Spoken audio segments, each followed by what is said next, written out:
मैं भी गया हूँ अमानुल्लाह के पास ना पिछले कोई हफ्ते, तो उनके दोस्तों ये उसने मियाँ बताया हसीब इतने बड़े उस्ताद मियाँ हसीब साहब के घर की पट्टी है जी। इसी वजह से उन्होंने कहा था, कहते हैं ये खान बड़े साहब भाई हाँ मतलब कि जो ये छत पे इनका बड़ा अहम रोल है जी।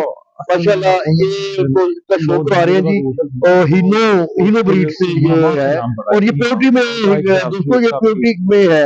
इसकी आंख का जूम करके दिखाओ, पूरे रिंग दिखाओ उसके। बेटा शो कर रहा है कि और भी कर रहे हैं। और चेहरा मोहरा भी दिखाएं जी इसका। मियाँ नजीर का बेटा है ना, नहीं हाँ ऐसे जी जी जी भाई वो मैंने एक मियाँ माजिद है वो